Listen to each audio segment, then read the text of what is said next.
Hi everyone, welcome to Python life YouTube channel. Previous క్లాస్లో మనము risk management topic గురించి discuss చేసాం కదా. సో ఈ వీడియోలో రిస్క్ అసెస్మెంట్ టాపిక్ గురించి చూద్దాం. సో రిస్క్ అసెస్మెంట్ టాపిక్ అనేది రిస్క్ మేనేజ్మెంట్లో వస్తుంది.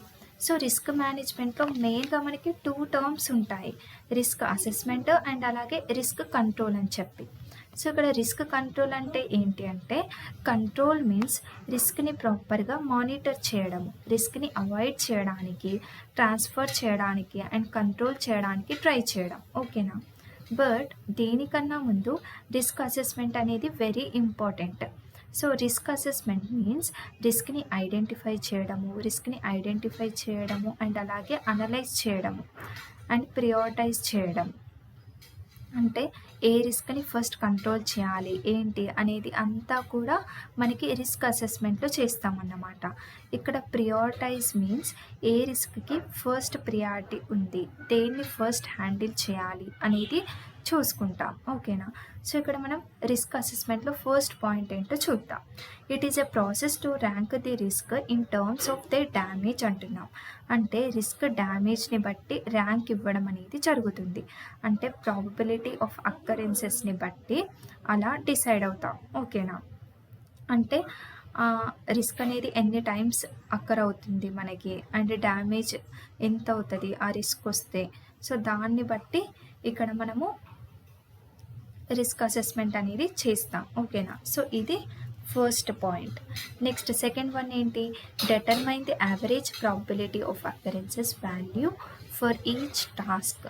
అంటే ఇక్కడ మనం ఇంపాక్ట్ అసెస్మెంట్ మ్యాట్రిక్స్ అనేది యూజ్ చేస్తాము. ఫర్ ఎగ్జాంపుల్ ఒక రియల్ టైమ్ ఎగ్జాంపుల్ చెప్తాను.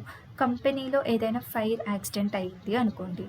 ఫైర్ యాక్సిడెంట్ అవుతే మొత్తం కంపెనీ డేటాబేస్ లాస్ అవ్వచ్చు అండ్ అలాగే కంపెనీ యొక్క డేటాబేస్ మొత్తం లాస్ అవ్వచ్చు అండ్ అలాగే హార్డ్వేర్ లాస్ అవ్వచ్చు అండ్ అలాగే సివిఆర్టీ వాల్యూస్ అన్నీ క్యాలిక్యులేట్ చేయాలి, ఓకేనా. అందుకని చెప్పి సో దీనికోసం రిస్క్ అసెస్మెంట్ మ్యాట్రిక్స్ అనేది యూజ్ చేస్తాం. ఇక్కడ ఏమంటున్నాం, determine the impact for each component based on impact assessment matrix అంటున్నాం. అంటే ఇక్కడ ఫర్ ఎగ్జాంపుల్ ఏదైనా ఇప్పుడు కంపెనీలో ఫైర్ యాక్సిడెంట్ అవుతే కంపెనీ యొక్క మొత్తం డేటాబేస్ అనేది లాస్ అవుతుంది అండ్ అలాగే హార్డ్వేర్ లాస్ అవుతుంది. సో ఈ రకంగా అవ్వకుండా మనం కంప్లీట్ సివియారిటీ వాల్యూస్ అన్నీ క్యాలిక్యులేట్ చేయడం అనేది జరుగుతుంది, ఓకేనా. సో ఇది వచ్చేసి మనకి సెకండ్ పాయింట్ ఏంటి, ఇంపాక్ట్ అసెస్మెంట్ మ్యాట్రిక్స్ అనేది మనం యూజ్ చేస్తాం. సో అదే చెప్తున్నాం ఇక్కడ, ఇంపాక్ట్ అసెస్మెంట్ మ్యాట్రిక్స్.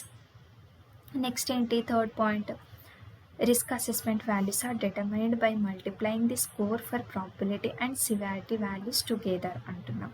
అంటే రిస్క్ అసెస్మెంట్ అనేది ప్రాబబిలిటీ వాల్యూని బట్టి అండ్ అలాగే సివియారిటీ వాల్యూని బట్టి హ్యాండిల్ చేయడం అనేది జరుగుతుంది. సో ఇక్కడ చూడండి, అందుకే చెప్తున్నాం risk assessment values are determined. ఎలా డిటర్మైన్ చేస్తాము అంటే స్కోర్ ఆఫ్ ప్రాబబిలిటీని అంటే నెంబర్ ఆఫ్ అక్కరెన్సెస్ని ఇంటూ సివియారిటీ వాల్యూస్, అంటే అది డేంజరా హయ్యా లోనా అని చెప్పి ఆ రిస్క్ అనేది దేనికి ఏ జోనర్కి చెందింది అని చెప్పి దాన్ని బట్టి ఆ రెండు వాల్యూస్ని మల్టిప్లై చేసి మనము రిస్క్ అసెస్మెంట్ అనేది చేయడం జరుగుతుంది. సో ఈ విధంగా మనము రిస్క్ అసెస్మెంట్ని క్యాలిక్యులేట్ చేస్తాం, ఓకేనా. So next, so first point ఏముంది, risk identification. So risk identification అంటే ఏం చెప్పాను ఇక్కడ, the project organiser needs to accept the risk in the project as early as possible so that the impact of risk can be reduced by making effective risk management planning. So ఇక్కడ risk identification అంటే ఏంటి అంటే first మనం రిస్క్ని identify చేయడం, ఓకేనా. So first మనం identify చేశాక అంటే ఏం రిస్క్ ఉంది, ఏం రిస్క్ రాబోతుంది అని చెప్పి ఐడెంటిఫై చేసిన తర్వాత మనము అనలైజ్ చేయడం అనేది జరుగుతుంది. సో రిస్క్ అనలైజింగ్లో ఇక్కడ చూడండి, during the risk analysis process you have to consider every identified risk and make a perception of the probability and scenarios of the risk. So ఇక్కడ ఏంటి, రిస్క్ అనలైసిస్లో ఏం చేస్తాము అంటే లైక్ రిస్క్ని ఐడెంటిఫై చేసి ఆ రిస్క్ అనేది ఎన్ని టైమ్స్ వచ్చింది, ఎన్ని నెంబర్ ఆఫ్ అక్కరెన్సెస్లో వచ్చింది అనేది ఇక్కడ అనలైజ్ చేస్తాము. And next risk control. Finally మనం రిస్క్ని కంట్రోల్ చేస్తాం. అంటే ఆ రిస్క్ని మనం ఎలా హ్యాండిల్ చేయొచ్చు, avoid the risk and transfer the risk reduction. So ఇవన్నీ కూడా మనము రిస్క్ కంట్రోల్లో చేయడం అనేది జరుగుతుంది. ఓకేనా. సో ఈ 3 పాయింట్స్ కూడా మనకి ఇంపార్టెంట్. నెక్స్ట్ ఏంటి, ఇంపాక్ట్ అసెస్మెంట్ మ్యాట్రిక్స్. సో ఇది ఇంపాక్ట్ అసెస్మెంట్ మ్యాట్రిక్స్ యొక్క డయాగ్రామ్. సో ఇక్కడ చూడండి, consequences negligible, minor, moderate, major and constructive. So ఇక్కడ ఏంటి, కాన్సిక్వెన్సెస్లో మనకి నెగ్లిజిబుల్ అంటే ఏంటి అంటే లైట్ అన్నమాట, మైనర్ అంటే మీడియం, అండ్ అలాగే మోడరేట్ అంటే మైనర్ కన్నా కొంచెం ఇంకా ఎక్కువ, మీడియం అని చెప్పొచ్చు, ఇది మీడియం లెవెల్, ఇది మీడియం కన్నా తక్కువ మైనర్ అనేది, అండ్ మేజర్ కొంచెం ఎక్కువ, అండ్ ఇది ఎక్స్ట్రీమ్లీ హై అన్నమాట. ఓకేనా, ఈ లాస్ట్ వన్. అండ్ నెక్స్ట్ ఇక్కడ ఏంటి, రేర్గా అక్కరెన్సెస్ అనేది జరుగుతుంది, అన్లైక్లీ అంటే అప్పుడప్పుడు, ఇక్కడ పాసిబుల్ అంటే మీడియం లెవెల్ అక్కరెన్సెస్ అనేవి ఇక్కడ ఉన్నాయి, అండ్ లైక్లీ మీడియం కన్నా కొంచెం ఎక్కువ, అండ్ ఆల్మోస్ట్ సర్టైన్ అంటే ఇక్కడ నెంబర్ ఆఫ్ అక్కరెన్సెస్ అనేవి ఇక్కడ ఎక్కువ ఉన్నాయి అన్నమాట. ఓకేనా. సో ఇక్కడ ఎలా క్యాలిక్యులేట్ చేస్తాము అంటే ఇక్కడ చూడండి, నెంబర్ ఆఫ్ అక్కరెన్సెస్ అంటే ఇది 1 టైం అక్కర్ అయింది కదా, సో 1 ఇంటూ నెగ్లిజిబుల్ ఏంటి 1, సో 1 అవుతుంది అప్పుడు. మళ్ళీ ఇక్కడ 1 ఇంటూ 2, సో అప్పుడు ఇక్కడ 2 అవుతుంది. నెక్స్ట్ 1 ఇంటూ 3, 1 ఇంటూ 4, 1 ఇంటూ 5, అలా ఇక్కడ 5 అయింది.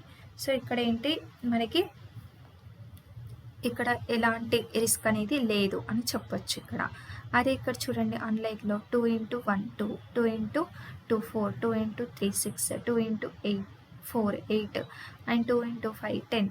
ఓకేనా, ఇక్కడ కూడా మనకి అంత రిస్క్ అనేది ఏం లేదు. అండ్ నెక్స్ట్ ఇక్కడ 3 ఇంటూ 1 3, 3 ఇంటూ 2 6, 3 ఇంటూ 3 9, 3 ఇంటూ 4 12, ఇక్కడ 3 ఇంటూ 5 15.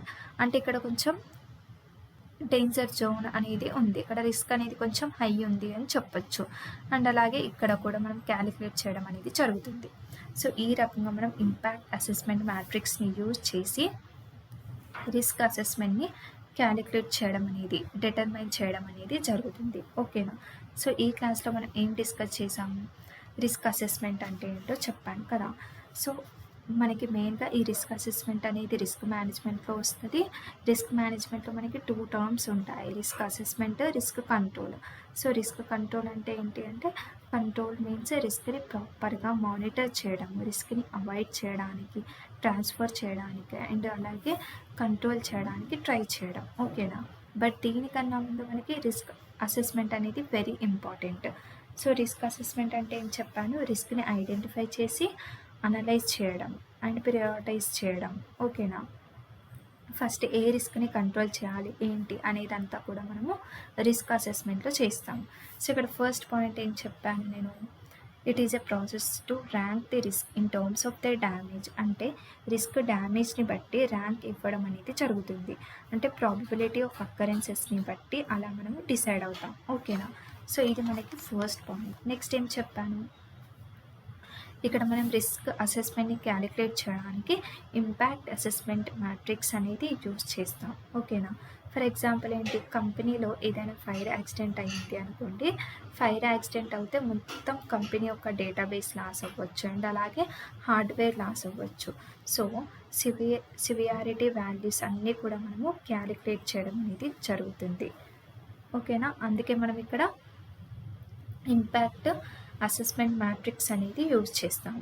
అండ్ ఫైనల్లీ రిస్క్ అసెస్మెంట్ని ఎలా క్యాలిక్యులేట్ చేస్తాము, ఎలా డిటర్మిన్ చేస్తాము అంటే by multiplying the score for probability and severity values together. So ఈ రెండింటిని మల్టిప్లై చేసి మనము రిస్క్ అసెస్మెంట్ని క్యాలిక్యులేట్ చేయడం, డిటర్మైన్ చేయడం అనేది జరుగుతుంది. So next risk identification. Risk identification అంటే ఏం చెప్పాను, ఫస్ట్ రిస్క్ని మనము ఐడెంటిఫై చేస్తాము, అంటే ఏ రిస్క్ ఉంది ఏంటి అని చెప్పి ఐడెంటిఫై చేస్తాము. నెక్స్ట్ వచ్చేసి రిస్క్ అనాలిసిస్. సో ఐడెంటిఫై చేసిన రిస్క్ని అనలైజ్ చేస్తాము, అంటే ఎన్ని నెంబర్ ఆఫ్ టైమ్స్ అక్కర్ అయ్యింది ఏంటి ఆ రిస్క్కి సొల్యూషన్ ఏంటి అని చెప్పి రిస్క్ అనాలిసిస్లో చూస్తాము. And next third one risk control. Risk కంట్రోల్‌లో మనము అవాయిడ్ ది రిస్క్ అండ్ అలాగే ట్రాన్స్ఫర్ ది రిస్క్ అండ్ అలాగే రిస్క్ రిడక్షన్. సో ఈ 3 పాయింట్స్‌ని మనము ఫాలో అవుతాం. ఓకేనా? అంటే మనం ఇక్కడ రిస్క్‌ని కంట్రోల్ చేయడం అనేది జరుగుతుంది రిస్క్ కంట్రోలర్‌లో.